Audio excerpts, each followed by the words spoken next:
College के दिन भी क्या दिन थे। वैसे तो कॉलेज में ना जाने कितने दोस्त हुआ करते थे, लेकिन सलीम और रजत के बिना ना तो कभी मेरा कॉलेज जाना हुआ और ना ही कभी कैंटीन में कुछ अकेले खाना। सलीम दूसरे शहर का रहने वाला था। एक छोटे से किराए के कमरे में उसका सब कुछ था, जैसे कि रसोई का सामान, बिस्तर और चारों तरफ लगी हीरोइनों की ढेर सारी तस्वीरें। हुआ ये कि एक दिन अचानक अपनी पूरी गृहस्थी साइकिल पर लादे मेरे घर आ गया।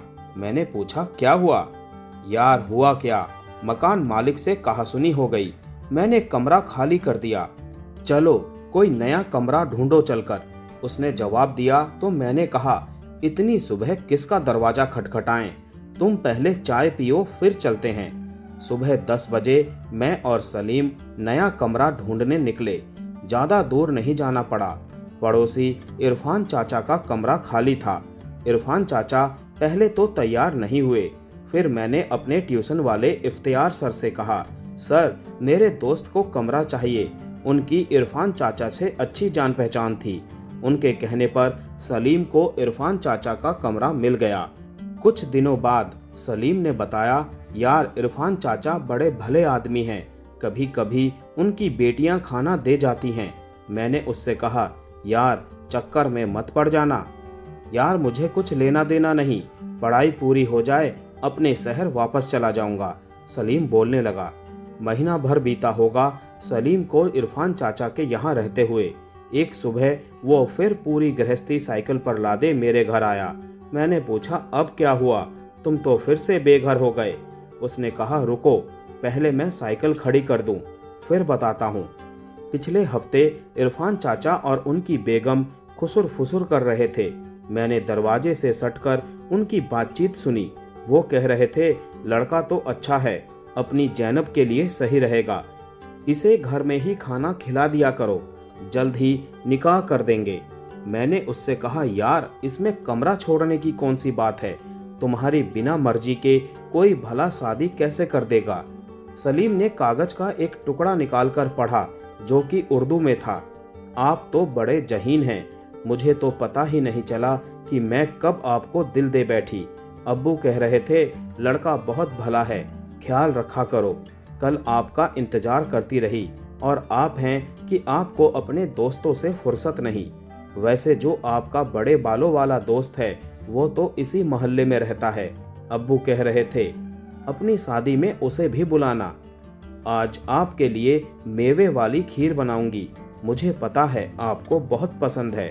तुम्हारी जैनब। खत पढ़ने के बाद सलीम ने कहा, तुम्हें पता है ये खत किसने लिखा है? जैनब ने लिखा होगा। मैंने कहा, नहीं ये जैनब ने नहीं लिखा। मुझे पता है कि जैनब को उर्दू लिखनी नहीं आती। मैंने ये भी पता कर लिया है कि इसे किसने लिखा है। अगर तुम्हें पता है तो बताओ किसने लिखा है, मैंने अचरज में पूछा। सलीम ने कहा, इसे जैनब के अब्बू ने खुद लिखा है। वो तुम्हें कैसे पता? सलीम ने बताया, इरफान चाचा की 4 बेटियां हैं और उन्होंने एक को भी नहीं पढ़ाया। मैं उन्हें अब हिंदी वर्णमाला सिखा रहा हूँ। उर्दू सिर्फ उनकी बेटियों को रटी हुई है थोड़ी बहुत, लेकिन वो लिख नहीं पाती। मैंने कहा, तो अब क्या करें? सलीम बोला, कुछ नहीं, पुराने मकान मालिक के पास जा रहा हूँ, माफ़ी मांग लूँगा और वहीं रहूँगा। पहला साल था हमारा ग्रेजुएशन का। रजत शहर का ही रहने वाला था। एक दिन जैसे ही मैं इकोनॉमिक्स की क्लास में घुसा, मेरे होश उड़ गए। ब्लैक बोर्ड पर लिखा था, आई लव यू अंजुला। नीचे मेरा नाम लिखा था, तुम्हारा राहुल। और अंजुला नाम की जो लड़की क्लासमेट थी, उसकी मेज पर गुलाब का फूल रखा हुआ था और साथ में एक लेटर जिसमें लिखा था, अंजुला आज मैं पूरी क्लास के सामने ये स्वीकार करता हूँ कि मैं तुम्हें बेइंतहा प्यार करता हूँ। ये सब देखकर और लेटर पढ़कर मेरा हाल बेहाल था। क्लास में रजत मुझे मिला नहीं, वो ये सब देखकर निकल चुका था। क्लास में सबसे पहले अंजुला ही आई और ये सब देखकर फूट फूट कर रोने लगी। मैं तो मेजों के नीचे से निकलकर कॉलेज के पिछले दरवाजे से भागकर घर आ गया। मैं 7 दिनों तक कॉलेज गया ही नहीं। ग्रेजुएशन का दूसरा साल था। लंबी छुट्टी के बाद कॉलेज खुला। सलीम अपने शहर से वापस आ गया सलीम और मैं हमेशा क्लास की आगे की पंक्ति में बैठते थे। एडमिशन चल रहे थे। एक दिन सलमा नाम की लड़की क्लास में आई। उसने क्लास में पढ़ा रहे सर से कहा, सर मेरा नाम रजिस्टर में लिख लीजिए, मेरे पापा जिला जज हैं, उनका यहाँ ट्रांसफ़र हुआ है। सर ने लिख लिया। वो हमारे साथ ही क्लास की अगली पंक्ति में बैठती थी। सलीम की निगाहें अक्सर सलमा की तरफ ही रहती थी। एक दिन सलीम ने मुझसे कहा, तुमने देखा सलमा मेरी तरफ देखती रहती है। मैंने कहा, अबे ओए, तेरी अकल घास चढ़ने गई है। कहाँ राजा भोज, कहाँ गंगू तेली, वो तेरी तरफ नहीं मुझे देखती है। सलीम ने तुरंत बात काटते हुए कहा, नहीं नहीं, वो तुम्हारी तरफ बिल्कुल नहीं देखती, वो मेरी तरफ ही देखती है। और तुम्हें एक बात और बता दूं, अमीर लड़कियों को गरीब लड़कों से ही प्यार होता है। हिंदी फिल्मों में भी तो यही दिखाया जाता है। मैंने कहा, चलो छोड़ो यार, पिछले साल हम लोगों के नंबर कम आए थे, इस बार मेहनत कर लो, पता चले इन बातों के चक्कर में ग्रेजुएशन 3 की जगह 4 साल का हो जाए। एक दिन सलीम का भ्रम टूट ही गया जब उसने मुझे बताया, यार वो ना मेरी तरफ देखती है और ना तुम्हारी तरफ। आज मैं कॉफ़ी शॉप गया तो मैंने देखा जो अपने क्लास का सुहेल है उसके साथ सलमा हाथ में हाथ डाले हुए एक ही कप में कॉफ़ी पी रही थी। मुझे हंसी आ गई। मैंने पूछा, फिर तुम्हारी गरीब लड़का और अमीर लड़की वाली फिल्म का क्या होगा? सलीम ने झेपते हुए कहा, मेरी फिल्म फ्लॉप हो गई। लेकिन उसने भी मुझसे पूछ लिया, तुम भी तो कह रहे थे वो तुम्हारी तरफ देखती है, तुम भी तो रेल की तरह देखते रह गए। मैंने कहा, छोड़ो यार, हमारी दोस्ती सबसे बढ़कर है। कुछ दिनों से रजत की अजीब किस्म के शरारती लड़कों से दोस्ती हो गई थी। जब भी कोई सर क्लास में पढ़ाने आते, रजत अपने शरारती दोस्तों के साथ क्लास के बाहर कसरत करने लगता। एक दिन सर ने चिल्लाकर पूछा, ये हो क्या रहा है? तुम पढ़ते समय ये हरकतें क्यों करते हो? रजत अकड़ कर बोला, सर इसे हरकत मत बोलिए, जैसे आप किसी विषय को क्लास में पढ़ाते हो वैसे ही मैं इन्हें कसरत करके शरीर हिष्ट पुष्ट रखने की ट्रेनिंग देता हूँ। रजत की हरकतों से सर गुस्से में पैर पटकते क्लास छोड़कर चले गए। बेकार है पढ़ाना, ये पढ़ाने ही नहीं देगा। मैंने रजत से कहा, यार कभी कभी तो क्लास लगती है, उस पर भी तुम ड्रामा कर देते हो। रजत बोला, तुझे ज़्यादा पढ़ाई सूझ रही है तो घर पर पढ़ा कर, हमें तो पहले शरीर हृष्ट पुष्ट करना है भाई, उसके बाद पढ़ाई। एक दिन तो हद हो गई। सर इकोनॉमिक्स पढ़ा रहे थे। रजत और उसके दोस्त शेख की वेशभूषा में क्लास में घुसे और सर से बोले, ए मिस्टर, हमें आपसे बात करनी है। हमारे अरब में 100 तेल के कुएं हैं और हम आपको अपना बिजनेस पार्टनर बनाना चाहते हैं। सर आग बबूला हो गए। उन्होंने प्रिंसिपल से तुरंत शिकायत की। प्रिंसिपल ने पुलिस बुला दी। सभी शेख पिछला दरवाजा फांद कर 9-2-11 हो गए। कॉलेज की लाइब्रेरी में नीचे का फ्लोर लड़कों के बैठने के लिए था और ऊपर का फ्लोर लड़कियों के लिए। लाइब्रेरियन लड़कों से तो बड़े खुर्राट तरीके से बात करता, लेकिन जब कोई लड़की बात करने आती तो उसकी बातें ही खत्म नहीं होती। ये दूसरी बात थी कि लड़कियां ही उससे कम बात किया करती थी।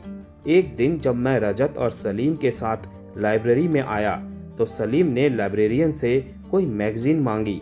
उसने मैगजीन दी ही नहीं और वही मैगजीन जब एक लड़की ने मांगी तो उसे दे दी।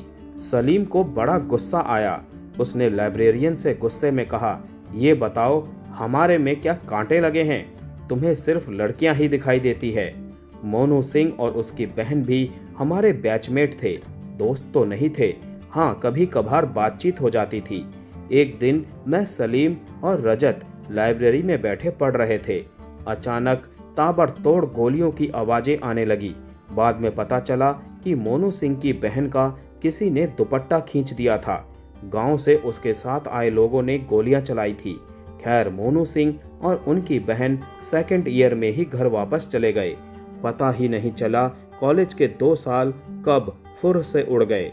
तीसरे साल में सलीम ने मुझे बताया, यार मुझे एक लड़की से प्यार हो गया है। मैंने कहा, तुम्हारी एक मोहब्बत पहले भी फ्लॉप हो चुकी है, चुपचाप पढ़ाई करो, वैसे भी ये 3rd ईयर है। लेकिन सलीम के ऊपर जैसे मोहब्बत का भूत सवार था। मैंने पूछा, बताओ कौन है वो लड़की? अरे वही गुलनाज जो पीछे बैठती है। गुलनाज कभी कभार सलीम से बात कर लेती थी। एक दिन मैं कॉलेज नहीं गया। सलीम शाम को घर आया।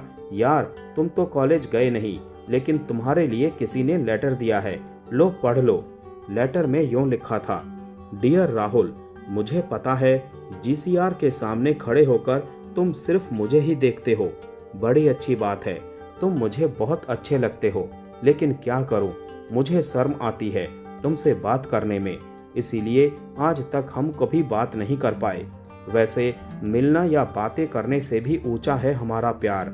कल तुम गांधी जी की मूर्ति के पास जो बेंच है उसके पास अपने हिस्ट्री के नोट्स रख देना, मैं उन्हें उठा लूंगी। ढेर सारा प्यार, तुम्हारी ममता। लेटर में ढेर सारी गुलाब की पंखुड़ियां रखी थी।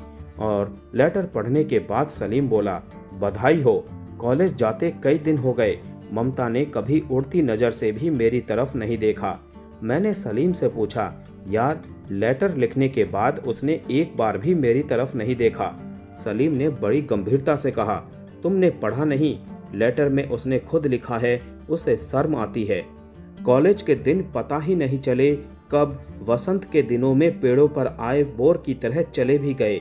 आखिर ग्रेजुएशन के थर्ड ईयर के एग्जाम डेट्स आ गई। जब सभी पेपर हो गए, एक दिन शाम को सलीम घर पर मिलने आया। उसने कहा, आज तुम्हें एक राज वाली बात बतानी है। बताओ। सलीम ने लंबी सांस भरते हुए कहा, ममता वाला लेटर मैंने खुद लिखा था। मैंने अचरज से पूछा, क्यों? तो उसने कहा, मुझे डर था कि कहीं सलमा की तरह, हमारी तुम्हारी एक तरफा मोहब्बत की तरह गुलनाज भी कॉमन मोहब्बत ना बन जाए। मैंने कहा, ओ, तो क्या गुलनाज तुमसे प्यार करती है? वो बोला, नहीं यार, गुलनाज की सगाई लतीफ़ से हो गई है। और हमेशा की तरह गृहस्थी साइकिल पर लादे सलीम ने उसी रात मोहल्ला नहीं बल्कि शहर भी छोड़ दिया।